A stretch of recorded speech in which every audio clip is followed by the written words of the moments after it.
नमस्कार, स्वागत है आप सभी का भारत एट 7 में। मैं हूं निखिल सिंह। भारत एट 7 यानी खबरें राज्यों से पूरब से पश्चिम तक, उत्तर से दक्षिण तक, हर राज्य की खबर आप तक पहुंचाएंगे। शुरुआत हेडलाइंस के साथ।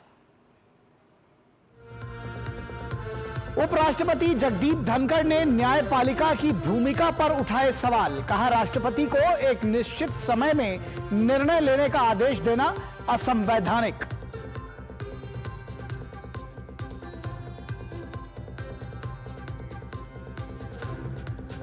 सशस्त्र बलों के बलिदान के कारण आज हम सुरक्षित। ब्रह्म कुमारीज द्वारा सुरक्षा बलों पर आयोजित कार्यक्रम में बोले गृह मंत्री अमित शाह। कहा, भारत ने विश्व को दी वसुधैव कुटुंबकम की भावना।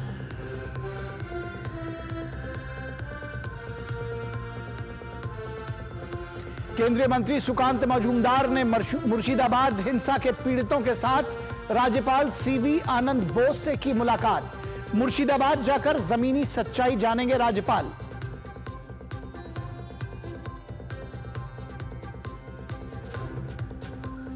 नेशनल हेराल्ड और रॉबर्ट वाड्रा मामले में भाजपा का कांग्रेस पर हमला जारी। केंद्रीय मंत्री हरदीप सिंह पुरी ने कहा, गांधी परिवार पब्लिक एसेट को बना लेता है अपना।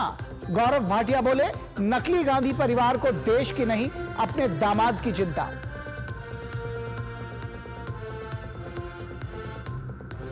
और बॉम्बे स्टॉक एक्सचेंज की 150वीं वर्षगांठ कार्यक्रम में शामिल हुई वित्त मंत्री निर्मला सीतारमण।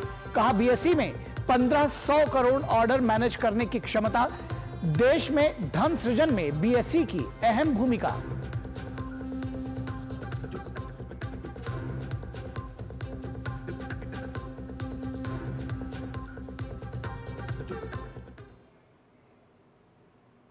तो सबसे पहले बात होगी पश्चिम बंगाल की, जहां राष्ट्रपति शासन की मांग की जा रही है। पश्चिम बंगाल के मुर्शिदाबाद जिले में हाल में हुई हिंसा ने राज्य की राजनीति में हलचल मचा दी है। इस हिंसा में खास तौर पर हिंदू समुदाय के लोगों को निशाना बनाया गया, जिससे राज्य में तनाव बढ़ गया है।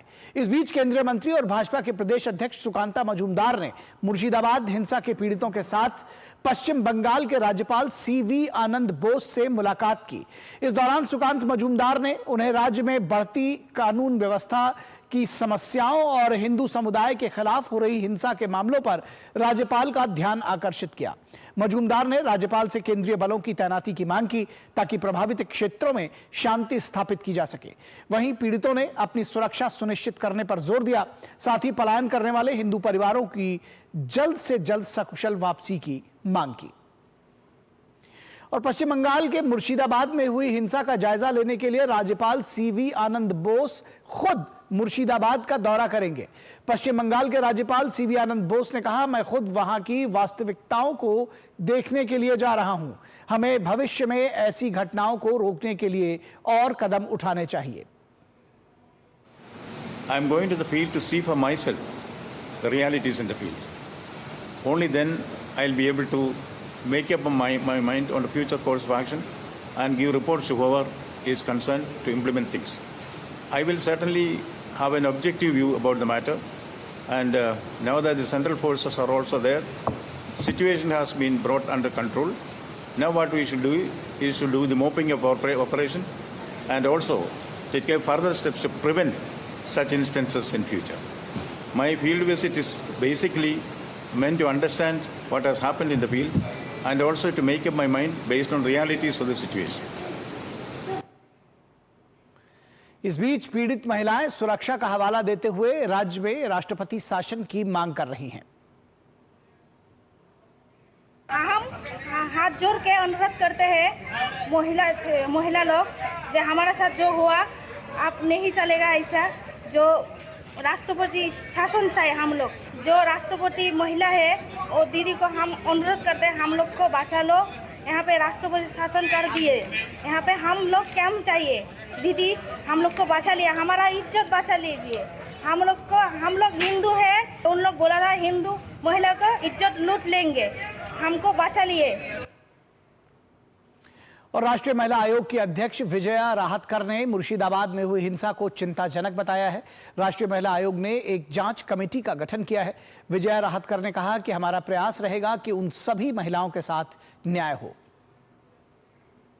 और महिलाएं बहुत डर गई है और उसी के साथ साथ हम ये भी कह रहे हैं कि असुरक्षा की भावना उनके मन में बहुत ज़्यादा है।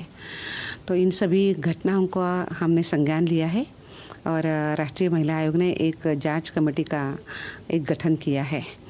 मैं स्वयं अभी पश्चिम बंगाल जा रही हूँ और पश्चिम बंगाल में जाते हुए उन सभी महिलाओं को जो अभी वहाँ से पीड़ित भी है, तकलीफ़ में है, ऐसे उन सभी महिलाओं को मैं मिलने वाली हूँ, उनके साथ बात करने वाली हूँ।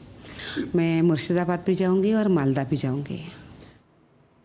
और इस पूरी खबर पर और अधिक बातचीत करने के लिए हमारे साथ हमारे संवाददाता निशांत राय इस समय पश्चिम बंगाल के मालदा से हमारे साथ जुड़े हुए हैं। निशांत, सबसे पहले तो ताज़ा अपडेट्स दीजिए, किस तरह की स्थिति वहां पर है? क्या जो राहत कैंप्स हैं उनमें किस तरह की जो बचाव और जो सारे कार्य हैं उसके विषय में तो बताइए ही, राहत कैंप की जो स्थिति है वो भी बताइए, और क्या कुछ लोग पीड़ित अभी वापस आ रहे हैं या अभी भी पलायन जारी है?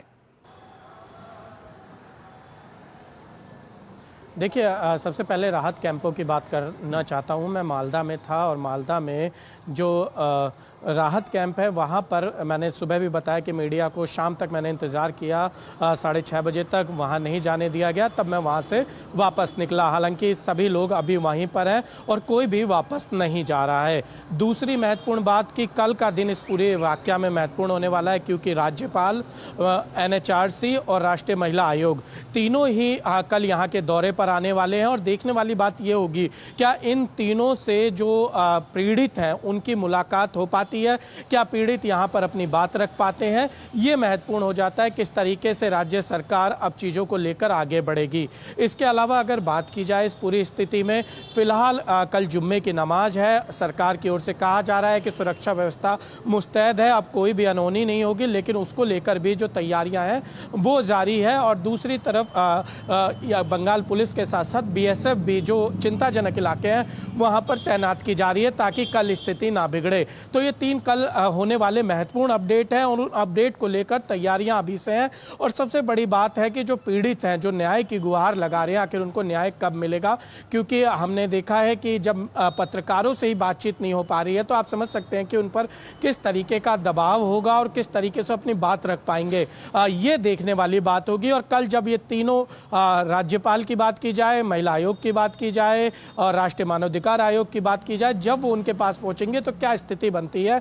क्योंकि हमने पहले भी देखा था कि बंगाल में अगर मानवाधिकार आयोग आ रहा हो या महिला आयोग आ रही है तो स्थितियां बहुत सामान्य नहीं रहती, उनके दौरे बहुत सामान्य नहीं रहते और कहीं ना कहीं खींचातान हमें नजर आती है। तो ऐसे में कल का दिन बेहद महत्वपूर्ण होने वाला है मालदा और मुर्शिदाबाद दोनों के लिए। बिल्कुल देखना दिलचस्प होगा कल के ये जो 3 महत्वपूर्ण दौरे आपने बताए। उसके साथ ही साथ ये भी समझना चाहेंगे, आपने बताया और इसके पहले की भी कार्यक्रमों में और बुलेटिन्स में आप लगातार दिखाते रहे हैं निशांत, कि जो जहां पर पीड़ितों को रुकाया गया है उन कैंप्स तक भी मीडिया को नहीं जाने दिया जा रहा है, जबकि राज्य सरकार की ओर से, खुद मुख्यमंत्री ममता बनर्जी की ओर से बार बार ये कहा जा रहा है कि जो मीडिया दिखा रहा है वो गलत दिखा रहा है। तो मीडिया को तो वहां तक जाने भी नहीं दिया जा रहा है। देखिए, सबसे आसान होता है किसी पर भी आरोप लगा देना और फिलहाल राज्य सरकार इसी स्थिति में नज़र आ रही है, क्योंकि उसको भी पता है गलतियां हुई हैं, उन गलतियों को छुपाया जा रहा है। और पत्रकार अगर पीड़ितों तक नहीं पहुंच रहे हैं, अगर सरकार पूरी तरीके से साफ है और जब चीज़ें एकदम स्पष्ट हैं और जो ममता बनर्जी कह रही हैं वो सत्य है, तो उन्हें पीड़ितों से बाकायदा खुद पत्रकारों को ले जाके मिलाना चाहिए, खुद उनसे बातचीत करवानी चाहिए। क्या वजह रही, हिंसा वाले दिन क्या स्थितियां बनी, वो तमाम बातें निकलकर सामने आनी चाहिए ताकि सरकार को जो पीड़ित हैं वही क्लीन चिट दे दे। मीडिया सीधे तौर पर एक माध्यम है और वो हम माध्यम का काम कर रहे हैं। अगर पीड़ित पक्ष कहेगा सरकार निर्दोष है तो निर्दोष है, पीड़ित पक्ष कहेगा कि सरकार इसमें शामिल है तो शामिल है। ना तो हम कोई यहाँ पर न्याय देने आए हैं और ना ही हम कोई यहाँ पर किसी तरीके का कॉन्स्पिरेसी रच रहे हैं। सीधे तौर पर जो पीड़ित हैं, जो सरकार है, इसके बीच एक सेतु का काम जो है वो मीडिया कर रही है और जो चीजें हैं वो सामने है। और ऐसे में अगर पत्रकारों से पीड़ितों को हटाया जा रहा है, मिलने नहीं दिया जा रहा है, तब तो जरूर जाहिर सी बात है कहीं ना कहीं कुछ छुपाया जा रहा है। और क्या छुपाया जा रहा है निशांत, ये सारी दुनिया देख रही है और समझ रही है। और लगातार जिस तरह से बयान ममता बनर्जी के आ रहे हैं उसमें भी लोग जरूर समझ रहे हैं कि सच्चाई क्या है। बहुत शुक्रिया इस तमाम बातचीत के लिए और इस जानकारी के लिए निशांत। और यहां रुकेंगे एक छोटे से ब्रेक के लिए, कहीं मत जाइएगा, जल्द हाजिर होंगे। सस्ते वाले दाल मसाले स्वाद हुआ बेकार, MDH की हल्दी मिर्ची धनिया करे कमाल, ये रंग दे, ये खुशबू दे, ये तीखा, ये कम पड़े, क्या निराला MDH मसाला। पैसे बड़े बदल गए हो यार, अब जेब से नहीं स्कैनर से आते हो, फिर भी बोनी पर सर लगाए जाते हो। पापा तिजोरी में नहीं लेकिन महफूज अब भी हो, बदले हो लेकिन इतना भी नहीं बदले हो। हेलो जी 450, मैं सिर्फ 400। पॉकेट खाली हो फिर भी पॉकेट में मनी हो।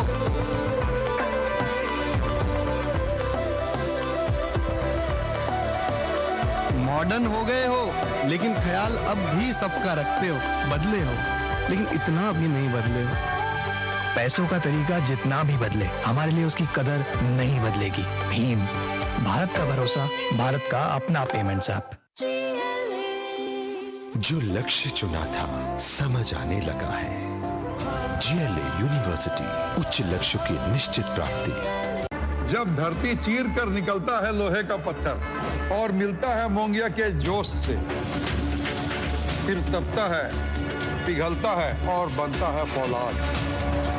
अब होता है सरिया सारी खूबियों के साथ।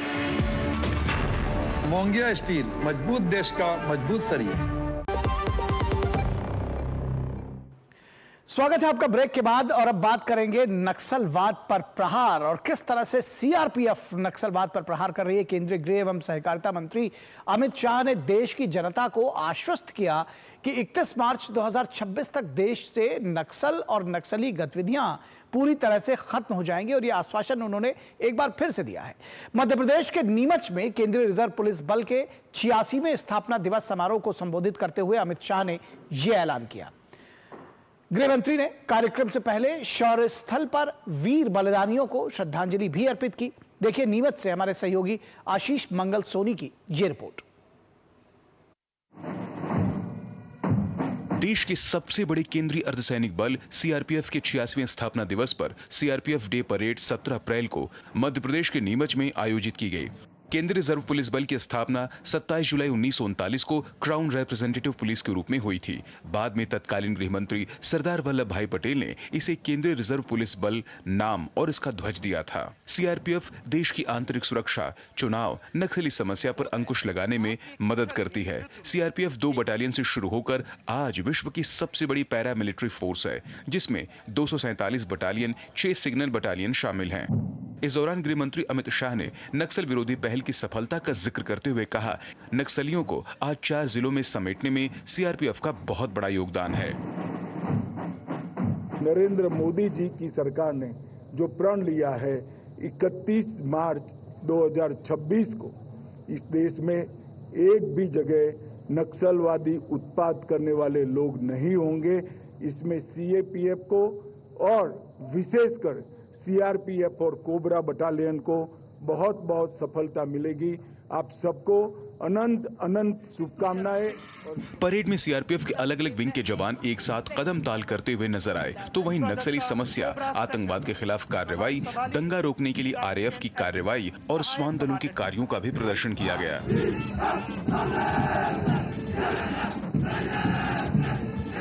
भारत संघ में रियासतों के एकीकरण के दौरान CRPF ने महत्वपूर्ण भूमिका निभाई थी। वहीं आज CRPF देश की सुरक्षा के साथ नक्सलवाद जैसी गतिविधियों को जड़ से खत्म करने में भी अपने शौर्य का प्रदर्शन कर रही है। 31 मार्च 2026 तक देश से नक्सली और नक्सल गतिविधियां दोनों ही खत्म हो जाएगी। यह ऐलान किया केंद्रीय गृह मंत्री अमित शाह ने। अमित शाह नीमच में केंद्रीय रिजर्व पुलिस बल के 86वें वार्षिक परेड समारोह को संबोधित कर रहे थे। उन्होंने साफ तौर पर कहा कि पशुपति से लेकर तिरुपति तक फैला नक्सल कॉरिडोर अब केवल 4 जिलों तक ही सीमित है और इस नक्सल समस्या के समाधान में सबसे अहम योगदान है CRPF का। कैमरा पर्सन चंद्रमोहन के साथ आशीष। और अब खबर छत्तीसगढ़ से, जहां ऑनलाइन सट्टेबाजी पर पुलिस का डंडा चला है। रायपुर पुलिस ने आईपीएल क्रिकेट मैचों के दौरान ऑनलाइन सट्टेबाजी करने वाले एक बड़े गिरोह का पर्दाफाश किया है। महादेव ऐप के जरिए चल रहे इस हाईटेक सट्टेबाजी रैकेट के खिलाफ 2 राज्यों में एक साथ छापेमारी की गई, जिसमें 14 लोगों को गिरफ्तार किया गया है। माना जा रहा है कि इस गिरोह का नेटवर्क देश भर में फैला हुआ है। देखिए डीडी न्यूज के संवाददाता सोमेश पटेल की यह रिपोर्ट। सट्टेबाजी पर प्रहार, संगठित रैकेट पर बड़ा वार, कई अंतर्राज्यीय सट्टेबाज गिरफ्तार, आईपीएल में सट्टेबाजी पर लगाम। ऑनलाइन सट्टेबाजी का अड्डा महादेव ऐप और उसके पीछे छिपा एक संगठित रैकेट। रायपुर पुलिस ने जब इस नेटवर्क की कड़ियां जोड़ी तो छत्तीसगढ़ से लेकर पश्चिम बंगाल तक इसकी जड़ें फैली पाईं। झारखंड, बिहार, यूपी, पंजाब और मध्य प्रदेश तक की लोकेशंस पर एक साथ कार्रवाई की गई। इस नेटवर्क से जुड़े कुल 14 आरोपियों को गिरफ्तार किया गया। ये कार्रवाई आईपीएल क्रिकेट सीजन के दौरान सट्टे की बढ़ती गतिविधियों को रोकने के उद्देश्य से की गई। गिरफ्तार आरोपियों ने 500 से अधिक बैंक खातों के माध्यम से करोड़ों रुपए का लेन देन किया है। पुलिस ने 1500 से अधिक बैंक खातों को फ्रीज कराने के लिए संबंधित बैंकों को पत्राचार किया है। जांच में सामने आया है कि आरोपियों ने 15 से 25 लाख रुपए में सट्टा पैनल खरीदे थे। महादेव ऐप के पैनल को कलकत्ता में और गुवाहाटी में बैठ के इनके द्वारा संचालित किया जा रहा था। इन 14 सटोरियों के कब्जे से सट्टा संचालन में प्रयुक्त हो रहे 67 मोबाइल, 8 लैपटॉप, 4 राउटर, अलग अलग कंपनियों के सिम, ये सिम जो 67 जो मोबाइल जब्त हुए हैं उसके अतिरिक्त हैं। आईपीएल का क्रेज देश भर में अपने चरम पर है, लेकिन इसी क्रिकेट के जुनून को कुछ लोग गलत दिशा में इस्तेमाल कर रहे हैं। रायपुर पुलिस ने एक ऐसे ही सट्टेबाजी रैकेट का भांडाफोड़ किया है जो महादेव ऐप के जरिए लाखों लोगों से जुड़कर आईपीएल के हर मैच पर ऑनलाइन सट्टा लगा रहा था। आईपीएल का मैदान चाहे खिलाड़ियों के लिए हो, लेकिन उसका हर चौका सट्टेबाजियों के लिए एक मौका बन जाता है और यही मौका उन्हें जुर्म की राह पर ले जाता है। रायपुर पुलिस ने छत्तीसगढ़ समेत 7 राज्यों में छापा मारकर ऑनलाइन महादेव सट्टा ऐप के अंतरराज्यीय रैकेट का भांडाफोड़ किया है। इस मामले में रायपुर पुलिस महादेव ऑनलाइन सट्टे मामले को लेकर पूरे मामले की जांच कर रही है। Somesh Patel, DD news, Chhattisgarh. और बात नेशनल हेराल्ड की, जिस मामले में प्रवर्तन निदेशालय ने लखनऊ में भी बड़ा एक्शन लिया है। ईडी ने लखनऊ के कैसरबाग इलाके में स्थित नेशनल हेराल्ड के कार्यालय की बिल्डिंग नेहरू मंजिल को अटैच कर दिया है। इस संबंध में बिल्डिंग के गेट पर नोटिस भी चस्पा कर दिया गया है। नेशनल हेराल्ड में लखनऊ के कैसरबाग स्थित कार्यालय पर चस्पा नोटिस में ईडी के डिप्टी डायरेक्टर नवनीत राणा के दस्तखत है। प्रवर्तन निदेशालय की ओर से की गई यह कार्रवाई मनी लॉन्ड्रिंग निवारण अधिनियम की धारा 5 की उपधारा 1 के तहत की गई है। इस नोटिस के जरिए बताया गया है कि यह संपत्ति अवैध रूप से अर्जित संपत्ति की श्रेणी में आती है, जिसके चलते अब इसे जब्त किया जा रहा है। ईडी की इस कार्रवाई पर भाजपा प्रवक्ता हीरो वाजपेयी ने कहा कि कानून अपना काम कर रहा है, हर भ्रष्टाचार पर कार्रवाई होगी। देश का कानून संविधान के हिसाब से चल रहा है। जो लोग 50 साल तक इस देश पे शासन किए और कानून को अपना गुलाम समझे और आज भी वो संविधान की किताब को जेब में रखे रहते हैं, उन्हीं लोगों की कार्रवाइयों पर उन्हीं के समय में स्वयं हाई कोर्ट ने संज्ञान लिया था। एक केस 12 में संज्ञान लिया, 13 में केस दर्ज हुआ और उसी के तहत आज कार्रवाई हो रही है। वो इसको राजनीतिक रंग देने में लगे, लेकिन ये भ्रष्टाचार की कोई पुरानी कहानी है जो अब खुल रही है और जिसमें प्रवर्तन निदेशालय इनकी संपत्तियां कुर्क कर रहा है। मुझे लग रहा है कानून अपना काम कर रहा है और भ्रष्टाचारी कोई भी हो, कितना बड़ा भी हो, कितने बड़े राजनीतिक परिवार का हो, देश का कानून, देश का संविधान अपने हिसाब से कार्य करेगा। दोषी को दंड मिलकर ही रहेगा। नेशनल हेराल्ड मामले में प्रवर्तन निदेशालय ने कार्रवाई की है। लखनऊ में कैसरबाग पर स्थित नेशनल हेराल्ड की बिल्डिंग पर नोटिस चस्पा किया गया है। हमारे पीछे आप देख सकते हैं, ये वो नोटिस हैं जिनको चस्पा किया गया है। यह मनी लॉन्ड्रिंग की अधिनियम के तहत 5(1) के तहत ये सारे नोटिस चस्पा किए गए हैं। इस बिल्डिंग पर ईडी ने कार्रवाई की है। 11 तारीख को ये नोटिस चस्पा किया गया था। इस बिल्डिंग की लागत लगभग 64 करोड़ बताई जा रही है। ईडी की इस कार्रवाई पर कांग्रेस के द्वारा सवाल उठाए जा रहे हैं, लेकिन इस कार्रवाई से स्पष्ट होता है कि ईडी जिस तरीके से कार्रवाई कर रहा है, जल्द से जल्द इस मामले पर और भी ईडी की कार्रवाई देखने को मिलेंगी। कैमरामैन विशाल सोनकर के साथ विकास सिंह, डीडी न्यूज़, लखनऊ। तो नेशनल हेराल्ड मामले में ईडी की सख्त कार्रवाई। कैसरबाग में जो बिल्डिंग थी उससे जुड़ी हुई उसको जब्त किया लखनऊ में। और यहाँ रुकेंगे एक छोटे से ब्रेक के लिए, कहीं मत जाइएगा। भारत एट 7 में ब्रेक के उस पार भी बेहद रोचक और महत्वपूर्ण खबरें हम आपके साथ साझा करेंगे। आपके घर के खाने में रेस्टोरेंट जैसा स्वाद ले आए MDH का शाही पनीर मसाला। पनीर को क्या मस्त बना डाला।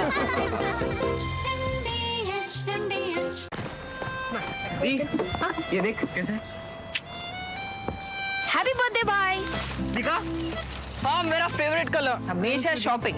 आई नो माँ, बट खर्चा करने की भी यही उम्र है, राइट? सेविंग करने की भी यही उम्र है। आई नो पा, सेव करो, सही जगह निवेश करो, रकम पर ब्याज मिलेगा, जिसे फिर से निवेश करने पर ब्याज मिलता रहेगा। आई नो ना।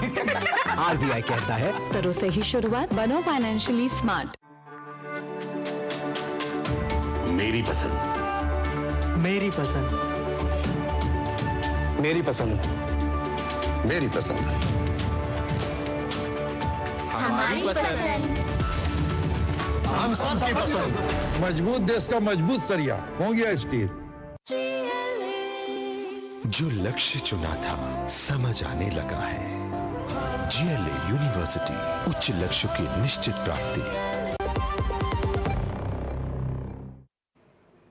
स्वागत है आपका ब्रेक के बाद। और खबर बिहार के भागलपुर से, जहां के नवगछिया की रहने वाली कोमल कुमारी ने इंटरमीडिएट परीक्षा में कॉमर्स संकाय में जिले में टॉप किया है।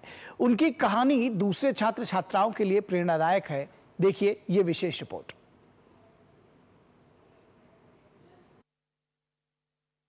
सपनों की कोई सीमा नहीं होती, मेहनत का कोई विकल्प नहीं होता। जी हां, इसे सच कर दिखाया है नवगछिया की रहने वाली कोमल कुमारी ने, जिन्होंने इंटरमीडिएट की परीक्षा में 461 अंक हासिल किए हैं। हालांकि इन अंकों के पीछे की कहानी सिर्फ पढ़ाई ही नहीं, बल्कि संघर्ष, समर्पण और एक मां के अटूट मेहनत की भी है, जिसने समाज की हर चुनौतियों का सामना करके अपनी बेटी के सपनों को ऊंचाइयों तक पहुंचाया है। अच्छा रिजल्ट आया था मैट्रिक में, तब ऐसे सोनू अंकल उसका कहा चलो लोगोछिया पढ़ने के लिए ले आए। तो यहाँ से लत्ती पाकर से यहाँ आना, यहाँ बच्चा हमको इंटर में टॉप किया, जिला टॉप किया है। तो मैं हम झाड़ू पोछा करे छिए। कोमल का इस मुकाम तक सफर संघर्षों से भरा रहा है। जब कोमल सिर्फ 4 साल की थीं, तो उनके पिता का निधन हो गया था। आर्थिक स्थिति कमजोर थी। मां को पैतृक मकान छोड़कर किराए के घर में शरण लेनी पड़ी। परिवार चलाने के लिए घर घर जाकर झाड़ू पोछा करने लगी। मां ने 2 वक्त की रोटी के साथ साथ बेटी की पढ़ाई के लिए भरपूर मेहनत की, जिसका नतीजा अब दुनिया के सामने है। इसके पिता का देहांत कुछ साल पहले ही हो गया था। माता उसकी बड़ी दूसरे घर में झाड़ू पोछा या और काम करके उस बच्ची को पढ़ाई। बच्ची पहले से भी तेज थी, पढ़ती थी, बहुत अच्छा उसका स्वभाव रहा है, रिजल्ट भी बहुत अच्छा रहा, जिला में टॉप की है। कोमल भी जानती थी कि उनके लिए माँ कितनी तकलीफें सह रही हैं, इसलिए उसने भी ठान ली कि पढ़ाई में कोई कसर नहीं छोड़ेगी। मेरी जो कहानी है आत्म संघर्षों से भरी हुई है। मेरी मम्मी जो घरों में काम करती थी, लोग प्रताड़ित करता था, क्यों बेटी को पढ़ा रही हो, कुछ नहीं कर पाएगी, झूठों के विश्वास कर रही हो, तुम अपने बेटे को पढ़ाओ, अपनी बेटी को पढ़ाओ जो छोटी है। पर दोनों का मानसिक स्थिति अच्छी नहीं थी, तो इसलिए वो है ना, मम्मी मुझे ताकि सपोर्ट करती थी कि तुम पढ़ो, लोग कुछ समाज कुछ भी कहे उससे नहीं मतलब रखना है। कोमल उन लाखों बेटियों के लिए प्रेरणा है जो किसी न किसी वजह से अपने सपनों से समझौता कर लेती हैं। अब कोमल का इरादा चार्टर्ड अकाउंटेंट बनने का है, जिसके लिए वो जी तोड़ मेहनत कर रही हैं। Bureau report, DD news, Patna. तो कोमल की कहानी हम सब के लिए और खासतौर पर जो पढ़ने वाले छात्र हैं उनके लिए प्रेरणा का स्रोत है। और अब खबर हिमाचल प्रदेश से, जहां बीती रात कई जिलों में तेज तूफान की वजह से भारी नुकसान हुआ है। शिमला में भी कई जगहों पर पेड़ गिरने से वाहनों को नुकसान पहुंचा है। साथ ही कई जगहों पर लोगों के घर भी क्षतिग्रस्त हो गए हैं। इसके अलावा कांगड़ा, बिलासपुर, सोलन, चंबा समेत कई जिलों में तूफान का असर देखने को मिला है। आप इस रिपोर्ट के जरिए देखिए कि किस तरह से तूफान का असर हिमाचल प्रदेश में हुआ है। लेकिन मुझे दीजिए इजाजत, नमस्कार। हिमाचल प्रदेश के कई जिलों में बीती रात आए तेज आंधी तूफान की वजह से भारी नुकसान हुआ है। कई जगहों पर यातायात व्यवस्था प्रभावित हुई है, कई जगह पर घरों को नुकसान पहुंचा है, कई जगहों पर लोगों को अंधेरे में आधी रात को खुले आसमान के नीचे रात बितानी पड़ी है।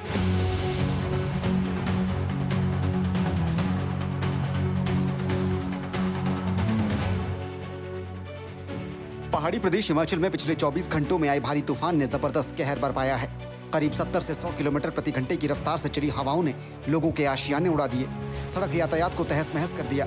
कई जगह बड़े बड़े पेड़ धराशायी हो गए तो कहीं बिजली पानी व्यवस्था ठप होने से गांव शहर अंधेरे के आगोश में समा गए। पिछले 24 घंटों में हिमाचल के चंबा, मंडी, कुल्लू, शिमला, सोलन और बिलासपुर जिलों में तूफान का कहर देखने को मिला है। शिमला के चौपाल में कई गाँव में लोगों के मकान तेज आंधी तूफान में पूरी तरह से क्षतिग्रस्त हो गए। कई क्षेत्रों में भीषण तूफान की वजह से बड़े बड़े पेड़ गिरने से कई गाड़ियां भी क्षतिग्रस्त हुई हैं और यातायात पर भी असर पड़ा है। इससे पहले आए तूफान में चंबा का पांगी उदयपुर मार्ग भी यातायात के लिए पूरी तरह से बाधित हो गया। तूफान की वजह से कांगड़ा में शादी समारोह के लिए लगाए गए बड़े बड़े टेंट भी तूफान की वजह से उखड़ गए। कई क्षेत्रों में आंधी तूफान की वजह से बिजली की लाइनें क्षतिग्रस्त हो गई और चारों तरफ अंधेरा छा गया। शिमला के चौपाल में सेब बागवानों के सेब के बागीचों को भी भारी नुकसान पहुंचा है और साथ ही कई घर भी तबाह हो गए हैं। कुपवी और चड़ोली पंचायत में मकान ढहने से 24 लोगों का एक पूरा परिवार ही बेघर हो गया। लोगों को पूरी रात घर के बाहर गुजारनी पड़ी और अब सरकार से मदद की गुहार लगाई जा रही है। छत टूट गया है, बड़ी मुश्किल से लगाया था रात को, जब मेरे बच्चे फंस गए। मैं अपने पड़ोस के घर में गई है बच्चे लेकर, कहाँ रखने थे बच्चे, छत सारा उड़ गया है।